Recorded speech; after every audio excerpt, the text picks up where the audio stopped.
Hi, everybody. Welcome back to the GallowgateShots YouTube and podcast channel. We are back with another match preview. It seems like a little while since we last did one, but yeah, there's been a 15-day break, 13-day break, but we are back nonetheless. And this time we turn our attention to the fourth round FA Cup match against Fulham. I'm Scott. I am your host for this one, and this week I am joined by Daryl, Andy, and Joe. Daryl, mate, you're looking very snug in your winter knitwear there. How are things? Not as snug as Joe, I must say, but I'm definitely feeling very comfortable and very warm. Yeah, I'm very well. Actually, really looking forward to getting back to some Newcastle United football. To be honest, it feels like it's been far too long since that Man City game. And I know I had the girls playing last week, and they were unlucky against Man United in the Women's FA Cup, and then obviously they've had Nottingham Forest this past weekend as well. But no, definitely looking forward to it, and looking forward to being up for the cup down at the cottage. Up for the cup, indeed. Joe, mate, just like Daryl, you've got your winter Hi. woolies on. How are things with you? It's a bit cold. Yeah, doing good. Watching season 2 of Welcome to Wrexham to get my football fixed whilst we wait for this break to be done. Club not too far from me, actually. So it's it's always nice seeing these documentary styles, of different clubs. Obviously, we kind of had our own, albeit a different format recently. I'd love to see us get something like a Welcome to Wrexham at some point. But so doing well. Looking forward to the football being back. And I mean, it's the FA Cup, so I think it's a really good chance for us to salvage this season and make some really good progress. So I'm looking forward to it. Yes, I think we're all looking forward to just getting back to some football, Andy, and it's going to be nice with a little bit of a break for the players as well. But before we jump into all of that, I'm also going to ask you, how are you doing? I'm all right, mate. No winter knitwear for myself. I feel a bit left out, but all right. We're talking like there's been no football on. I mean, did no one watch Cape Verde against Indonesia? Come on, there's been loads of football on. But I tell you what, though, AFCON has had some mad results. See, Egypt drew all 3 games 2-2, and there was only one team in the whole group that won a game. Everyone just drew with each other. So that's been quite a good laugh, actually. But I am all right. Losing my mind watching the Asia Cup and AFCON and everything. Let's get Newcastle back, please. Absolutely. And we will jump right back into it, and we'll get started with this match preview. But before we do, as always, here's a little message from our sponsor. The GallowgateShots match preview is brought to you by Magpin. Magpin are the go-to site for high-quality, unofficial enamel pin badges of Newcastle United players, legends and retro kits. For more information, visit their website at magpinbadges.bigcartel.com. Right then, so as I've already mentioned, this is the FA Cup 4th round tie against Fulham at the Craven Cottage. It's on Saturday night, 7 o'clock, which is an absolute stinker for those trying to get back on the trains, because I don't think there's a train after kickoff. I'll let Daryl give the travel update on that later. It is live on ITV4, so you'll have to scroll all the way down in your guides to find that channel, because I've got no idea where it is. But yeah, ITV4 for some stupid reason. And yeah, boys, FA Cup football don't normally do too well against Premier League sides to Newcastle, but here's hoping we can make amends. Daryl, mate, we'll get started with you. Let us know about the trains, and then we'll talk about the football. Right, okay. So, last train back to Newcastle direct from London on Saturday night is actually at 9 o'clock. But of course, we all know that means you'll have to leave Fulham at half-time if you want to get that train back up north. There is a 10 o'clock train, but that will only take you as far as Doncaster, so that's no use to anybody at all. So yeah, if you're going down by train, then it's definitely an overnight stay. Hopefully you've got somewhere to crash if you're watching this and you're going. And then obviously coming back up on the Sunday. I think there's a couple of bits early on the Sunday, so there might not be anything leaving London until about 9 a.m. I'll be leaving a little bit later on in the day, I think, to come back. But yeah, so there's a couple of overnight engineering works, and that just knocks the plans to pot a little bit. But thanks to the FA and whoever, and ITV for putting it on at 7 p.m. when they could have put it on at a much kinder time to us away fans. But we're used to that in these days with our little bubble up in the northeast, having to travel the length and breadth of the country just to get to anyone else decent apart from Sunderland, but they're not decent. So yeah, it's one of them things. Yeah, they're not in this cup anymore, are they, Andy, after the last round. What are you feeling about this? Because obviously the last game in the Premier League We all know how that went with the sending off early doors and then the 3-0 victory. Obviously, that was at home, and you could argue our home form is streaks ahead of what our away form has been this season. But you're looking forward to this one, Andy? Is this a game that you're kind of eager to get to watch? I am. I have got a travel dilemma of my own because I'm meant to be flying in this wind, which I'm pretty terrified for. But it'll be fine. I'll be watching this in a bar in Dublin, hopefully. But all you need to do, go on. All you need to do for the flight is just watch the attendants. If they're calm, you're fine. If they're panicking, then you need to really panic. And if the door flies off, just throw your phone out. They'll survive.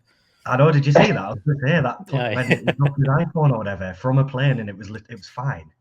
Wow. For the conspiracy theorists, but I think I'd forgot this was a cup. Obviously, I hadn't forgot it was a cup game, but it doesn't really have that same feel. It just feels like every game at the moment we just have to win no matter what the competition is, because obviously the way it's been at the moment, form's really dipped. Although I'm not really on social media anymore, I know that the sort of discourse is very negative at the moment. There's been very, very quiet murmurings about the manager for the first time, which I think even just a few months ago we thought that would just be outrageous. I mean, I still think it is outrageous personally, but it just feels like we've got a good opportunity now where hopefully, I know we know the players have all been away on breaks and been filming Adidas adverts and all sorts. Hopefully not got much sort of fatigue in the legs. Coaching staff have been able to have a bit of a break as well and really focus on one game. We know we've got Villa obviously coming up shortly after, but it just feels like we've got a good opportunity to just put in a good performance for 90 minutes, try and dominate a game and get a comfortable win, because actually, no, we have had a comfortable win recently. I can't remember who that was against, but yeah. Yeah, That wasn't the FA Cup. On a similar point, like, I'd forgot Sunderland was a cup game because it was just like, we're playing Sunderland, we just need to win. And it feels a bit similar for this. It's like we're playing rubbish. We need to just doesn't win matter the what game. competition you play them in, though. Well, yeah, that's true. Well, you mentioned fatigue, and Joe, obviously Fulham are playing tonight in probably you could argue a more important game, because obviously they're only 2-1 down in the Carabao Cup from the first leg, so there's still everything in it for them to get to a cup final. Do you feel that maybe Fulham will give it all tonight and they'll maybe be a bit leggy come Sunday? Because I mean, it's only a couple of days difference. Given that we're going to have such a big break, it could be a good tie for us.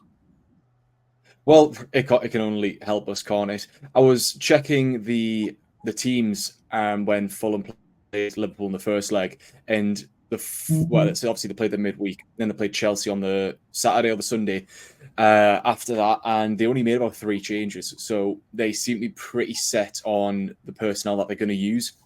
So if I was to hazard a guess, but no more injuries aside, we'll probably see a pretty similar team as we record tonight on Wednesday as we do against us on Saturday. Maybe, like say, 1 or 2 little changes, but they've got some dangerous players in there. It's hard because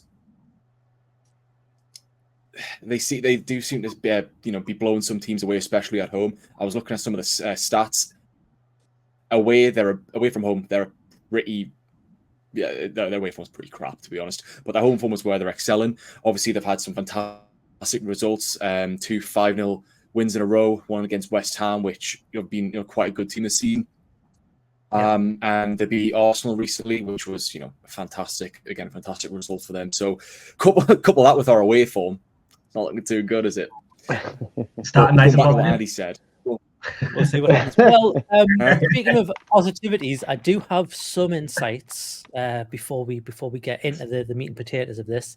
So the first one is we've played Fulham 4 times in the cup, 5 times in the cup, no, 4 times in the FA Cup, and they've lost all of them. So obviously that's going from, I think the last game was in the 60s, so it's not really a good barometer to check on. And we were quite there good has then. been an average of 6 goals per game in those FA Cup ties. We have lost our last 7 FA Cup ties against a Premier League opposition. That record is only matched by Liverpool and Charlton. And if we lose this, we will become the first team to lose 8 consecutive FA Cup matches against fellow top-flight sides. So we could be record breakers by the end of the weekend. To be fair, we're normally never get past the third round anyway to play a Premier League side. So, That's true. maybe. Well, and one is it- last one, and is it really first stick the time- knife in, is also Eddie go on. Howe has never won an FA Cup match against a Premier League side, and he's tried 9 times. Well- So 10th time's a charm, as they always say. First, Fingers crossed. first time managing us, though, that he's come across a Premier Yeah. League side in the FA Yeah, Cup, it right? was Because obviously obviously we lost against, to his previous Sheffield, clubs. and then Cambridge. So So with all that under the belt, Daryl, we're going to batter them by be the way. confident going into this one. Do you know what? I am. And you know, you only have to go as far back as to look at the last few times we've been to the Craven Cottage. We've won our last 3 visits there. Obviously all in the Premier League. 4-1 last season with that stunning Miguel Almiron volley from a narrow angle. 2-0 the season before. And then Rafa's last game as well. The 4-0 win on the last day of the season in 2018-19, which I was very privileged enough to be there for. A very emotional day because we sort of, it was a sliding doors moment as it was back then with, is Rafa going to stay, is he going to go, and very sadly he left at that point. But yeah, you just have to look back, as you just mentioned there, Scott, you look back at that record against Fulham in the FA Cup, 100% record for us, it's definitely in our favour. And it's interesting to note as well that the last time, so out of those 4 previous games, 2 were at St James's and 1 was in the semi-final. And the other one, and that was in 1955-56, that was the one that wielded 9 goals in that single game. It was a 5-4 win for us at Craven Cottage, and that was in the same round as we'll play them this week. It was in the 4th round. So only visit to Fulham. It's a little omen, isn't it? Definitely, I think. I hope it's not going to be 5-4. I don't think my heart could take 9 goals, edging a 9-goal thriller like that. But you know, a little bit of an omen that the only time that we played them even at the Cottage in the FA Cup was at this stage, all those years ago. And you know, I think, you know, you just mentioned it there. We've had this little break now. A lot of the lads have unwound themselves there. You know, Trippier's been over to New York and whatnot, and Gordon was over there taking a basketball game. Bruno took himself off to Paris with a missus and a few friends for a few days. I think Miguel Almiron's been over to Paraguay as well, hasn't he? So all the lads have had a chance to just go and chill out and do what they need to do. I think Callum Wilson was obviously in Saudi or wherever he had gone before we played Man City. It was but Dubai, you know, wasn't he's Dubai, yeah. So he's had a bit of a rest over there and whatnot, a bit of warm weather recuperation, and we'll expect to see him back, not necessarily for this one, but for Villa upcoming next after this on Tuesday. So I think we might even get a bit of a bounce like we did back in November from that international break that we had just before the terrible run of 10 games in 31 days that killed us in terms of losing players and not, you know, wearing each other into the ground. So I'm really looking forward to seeing the lads coming back nice and fresh. And, you know, Eddie's had best part of a week with them this week on the training ground to get everything ready and organised. And I'm really looking forward to seeing what we pull out on Saturday. Yeah, it's gonna be a fun one. Hopefully, I mean, you know, it's not been that long since we last did a Fulham preview because we only played them, I think, was it December 19th or something. So it's not been that many previews ago when we covered Fulham. Looking at their injuries, Andy, same as last time. It's Adama Traore is the only one who's injured, but they are missing players due to the African Cup of Nations. Probably the biggest name on that list is Iwobi, who was probably the only player when they played us who looked like he was going to do us any damage, and he's not going to be there. Yeah, bit of a miss for them. He is one of the players who, a bit like a lot of Fulham's team, you kind of just forget who they are, and then they play against you, and you go, "Oh, he's actually a good player." I think Iwobi used to do it for Everton as well, where he'd turn up and look good in every other game. And when you look at their team across the 11, I wouldn't say they really have a weak link in it. Everyone's just kind of like a solid 7 out of 10. Front 4, I mean, I'm looking at the team that they're actually putting out against Liverpool tonight. It's Bobby Reid, Andreas Pereira, Willian, Jimenez, which is pretty much the solid front 4. I think Iwobi tends to either slot in on that left-hand side or go through the middle. And then they also have Harry Wilson, who can kind of go anywhere in that front 4 as well. So yeah, it's a miss. I do think Nigeria are out, aren't they? So I think he is technically back, but probably not back enough to play. either way. But they're a good little team. They've got that Paulinho as one of the whole midfielders who I think a lot of the big teams were sort of sniffing around in the summer, and very, very good player.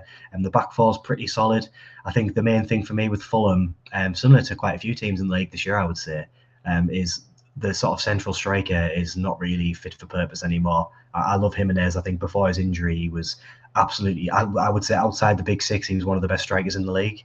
But obviously since his injury, he's just off the boil completely. He had that moment against us for Wolves when he thought he'd scored, pulled out the pirate telescope, and then it got VAR'd, which was still the best moment of my entire football sporting life, I think. So it seems like with Fulham, it's very much stop that three in behind the striker and you stop them. I know that's obviously easier said than done, but I'd like to think that the pace that they have will be nullified slightly by having to play this Wednesday against our fresh legs. There will always be that question mark on the left-hand side with our pace against D. Cordova-Reid, and then you'll have Byrne and Botman on that side.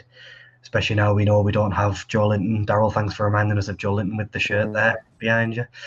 We've not got that cover on the left-hand side, so it's going to be one of them. I think getting ahead of myself slightly, with Newcastle, the way we are, on our day, we can beat pretty much anyone in the league. I mean, we saw us beat PSG. You know, it's not a ridiculous thing to say you could beat anyone in Europe if this team's firing. It's just whether we've got that in us to get it going again for the second half of the season. So fingers crossed we can. Yeah, I mean, we'll turn our attention to Newcastle, Joe, and obviously, you know, Andy's just said there, it's if we're firing, you'd like to think that given the break, given, you know, the poor run we were on before that, obviously minus the Sunderland game and a few other results, it's not been the best couple of months for these players. And, you know, it's been a combination of, you know, fitness, number of games, and then injuries. Do you feel like this is kind of their chance to be like, okay, we've got a break now, or we've had a break now, we're ready to now just play 1-2 games a week maximum? And, you know, and I don't mean like a Wednesday, Sunday. I mean like play on a Monday, then play on a Saturday, whatever. Do you think they're now like, right, this really is probably one of our last chances of having really success in this season, given where we are in the league? Do you think they're just going to go all for it? Appreciate what you're saying. I see this game as the start of the second half of our season, the chance to completely reset. We've had I'd say, you know, a bag of mixed fortunes in this first half. We've had some fantastic nights in the Champions League. We've beat we've beat Sunderland in the FA Cup. We got to the quarterfinals of the League Cup as well. It's not been a disaster, but we've just been marred by, you know, like you say, injuries, fixture congestion, etc. And Eddie Howe's style of play has been such that he's not been able to instill everything that he wants into those players whilst we're playing on this rotating carousel of every 3 days. Now, like you say, we're on one fixture a week, 2 maximum with the FA Cup games interspersed every so often. We're going to get that back.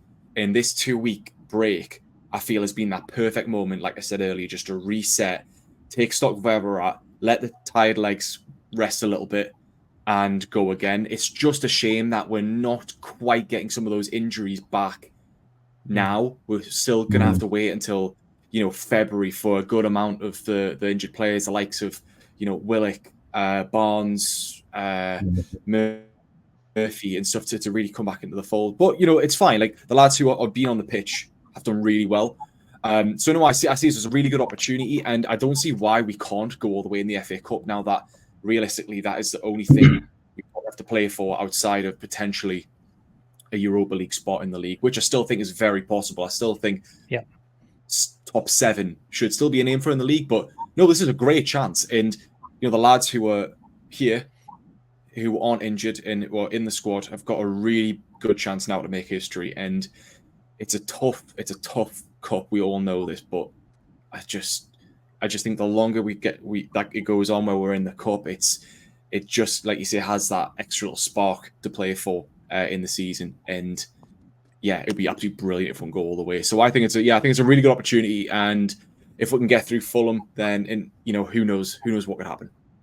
Yep. And obviously, you know, just like, because I agree with everything you've said, but I actually think against Man City we were actually pretty good. I don't know whether that's a controversial opinion, but we were. There was a period of like 10 minutes in that game where Man City couldn't live with us. there was a period of time where I saw a Man City player shrug his shoulders because he had no one to pass to. It's like, it shows we can do it. It's just getting that bit over the line. And I think I'm hoping that Howe's had time, similar to what you said there about resetting. I hope he's had time to reflect, to think, is there a potential way to play differently if we are really struggling in the legs? Because I think that has been a genuine criticism of mine of Howe, is that I love the way he plays and I love that he sticks to it. But there's times where you think, just drop a man back. You don't need to run constantly. You can just defend a bit better. So yeah, perfect time to reset. Completely agree. But we haven't been as bad as I think people have said. Yeah, I mean, it's more results haven't gone our way. It's not the fact definitely. that we've maybe not had poor performances. Daryl, obviously, we've just talked about, nice. Now we're going to have gaps between games. We do actually play Villa in 2 days after this game. So my question is, my question is, and it's, I don't know what Howe's going to do, but do you think Howe is the type of manager who would maybe rest players for that Villa game and think the league's more important than this cup? Or do you think it's just going to be a solid team for both? I think he'll do his absolute best to try and put out a solid team for both. And we know that we'll have Callum Wilson available again for that Villa game. So we can definitely expect that we'll see a full 90 minutes from Isak on Saturday down at the Cottage. And then he can rotate and bring Wilson in to replace him against Aston Villa. I think, Eddie makes no secret of the fact that he wants to try and win every game. And he takes it one game at a time. So he'll not... If we believe what he says, he'll be taking Fulham first, and he'll not have Villa in his mind until Sunday morning when it's time to go again and prepare for that game. I think, as Joe mentioned before, we're still a few players down with injuries, so we are sort of still stretched. So there is going to have to be a case we're going to have to play certain players in those 2 games, even though it's straight off a break, because we've had that rest. It shouldn't be too much of a hindrance like it has been previously. And it is just one of those things, and I'm really looking forward to the lads coming back and giving us a bit of depth as well. And to be honest, it really can't come quick enough. Yeah, I mean, obviously, as always, we're recording this before Eddie Howe's press conference, so we don't know where some of these players who are on the brink of coming back, where they lie. But let's be honest, Andy, even if they were ready and back, Eddie Howe's not going to mention that in his press conference, is he? No, it wouldn't surprise me if Joe Linton starts, to be honest. Yeah, I mean, we don't know, do we? A lot of the injuries are those sort of annoying ones where they'll all be able to walk around fine and go about the day-to-day lives fine, but it's just, and even training, they're probably all right. They can probably do, Murphy, he can probably sprint. It's just putting yourself in that match situation where you're having to do all those sharp movements and everything. You've got to back your medical team. I was having a conversation with my mate about this the other day, just generally about injuries and how we're so desperately trying to apparently recruit a centre mid. When you look at the squad, if you ignore, it's probably the most depth we have in the position. We should not be needing to sign a centre midfielder. And we were on about the most sort of important injury. We obviously mentioned Tonali getting his ban, which obviously you can't really help. But I think Anderson has probably been the worst injury we could have had, because he can play left wing, he can play that number 8 position as well, and can probably go outright. And then if we change the formation, can play as a number 10 as well. We've got all these players who can do multiple things, and they just all happen to be injured. So the only players we've got left now are ones who kind of just plug themselves into one role. So we're not able to sort of do anything else tactically. So as much as I've criticised Howe there a little bit, he also can't really do anything. I mean, we saw him try to play Matt Targett as a CDM against Man United in the Cup, and he got injured in 5 minutes. So I was probably just banging his head against the wall constantly. Yeah, it was ridiculous. So yeah, you're right. We mentioned about the break there. Got whoever's idea it was to have the break. Thank God for that, because we've took 2 weeks out of those recovery periods as well. So fingers crossed, as we get past this game and get past the Villa game, we start to see players on the bench who we actually know. Yeah, it would be nice to see a full bench, or maybe not a full bench, but like you say, a bench of regular starters. Joe, mate, obviously we've spoken a little bit about the defense and how well they maybe did about against Man City. There's obviously the big thing about, does Tino Livramento fit into this squad at all? And obviously he was sick or ill, for the last game. You'd expect him to be back. Are these the sort of games where Tino's thinking, okay, if I'm on the bench for the league games, I should really be starting the cup games. Is that the sort of thing that Tino would want? And do you think Eddie Howe would do that, or do you think he's just going to stick to his guns and go with his trusted back four? No, it's funny you say that. I was just about to mention I do think that Tino's going to start this game. Several reasons, not least the fact that these rumours that Bayern Munich are in for Trippier, and as much as the club aren't likely to sell him and aren't going to want to sell him, never say never kind of thing. And on top of that, yeah, you're right. It's a perfect chance for Tino to get back into the side, especially given that we've got Villa on a Tuesday. It's a perfect opportunity for him to slot into that back four and show what he's about. He's already done it this season. It's not like it's a downgrade on Trippier necessarily. It's another very capable, very attacking right back that will do nothing but improve us going forward. And yeah, I mean, we saw Trippier was in and out the side before the break for various reasons. It might be a case if he's just itching to get back in, and obviously, he was playing against City, but dropping him could work the opposite way. But I do think that Tino's going to start, even if it means Trippier getting back in against Villa. It's a great chance for him. Besides that, though, I do think that the other three in the back four will stay consistent. Eddie Howe loves it. Eddie Howe, keeps those same players when he can. And so, yeah, I think Tino will start it on Saturday. Yeah, I'm the reason I'm skipping over the midfielders because we haven't got anyone else to start. It's quite obviously going to be pretty much counts itself. Be Bruno Longstaff and Miley. Although we have, and I was going to say maybe we'll give him a start, but I don't know if it's wise to drop him in the deep end. There you go, mate. There's an FA Cup game for you to play. Tell you what, we can't allow Pereira the same space that we give De Bruyne. No. Because whilst he's not got the same player, he's a tricky little player, and he can find those pockets of space, release the wingers, the likes of Willian and stuff. So yeah, we need to be a little bit, more on our game. Yeah, I appreciate, that it was later on in the game. We're probably fatigued and stuff, and it doesn't help and all that. So well, you say that, but Phil Foden was pretty much camped behind the midfield three as well for the entire game. So the space was there. It was just they weren't really using Foden the same way they were using De Bruyne. Let's come on to our predictions because we've been going for about nearly half an hour. So we'll wrap this one up. Daryl, we'll come to you first, mate, because you've got Joe Linton on the back of your wardrobe. And it's got no bearing on it, but I'm just going to pick on you first. What's your prediction for this? Well, we keep mentioning Joe Linton here, and his absence is a huge worry for me. But it's not going to affect my prediction. But we don't have anybody else who can do the job that Joe Linton does, and that is a bit of a worry. Well, we can't. It's Joe Willock. Well, yeah, but Joe. You know what Joe Linton brings to the table? That he's a powerhouse. Yeah. He's a demolition man. He breaks things up and he carries anything. But anyway, 3-1 to Newcastle. I'm going to go straight in there. I think we're going to be nice and refreshed from this break, and I think we're just going to be able to come in there and do a professional job. I'm banking on Fulham going all the way to extra time tonight, so that they're absolutely knackered by the time Saturday comes around. But as long as they're given a hard game and they're made to work hard tonight, then it's going to be in our advantage, and I really feel like we can get past this stage. And the other stat that I haven't mentioned yet, that I'm going to mention now, is sort of teased it earlier, where we've only won 2 of our last 10 games at this stage of the FA Cup. But both times that we did it, we went quite far in the competition. So most recently, we beat Oxford United away, which we all remember for a helicopter, in 2019-20, and that took us all the way to a quarter-final game against Man City.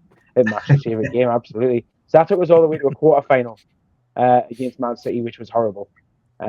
But before that, you have to go back even further, and it was to 2004-05, and we beat Coventry City 3-1 at home in the 4th round, and made it all the way to a semi-final in Cardiff against Man United.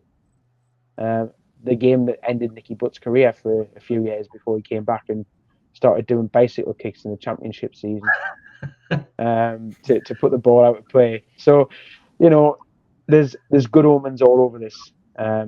And I think if we can get past this stage, I think we can go quite far in the competition. So 3-1 to Newcastle.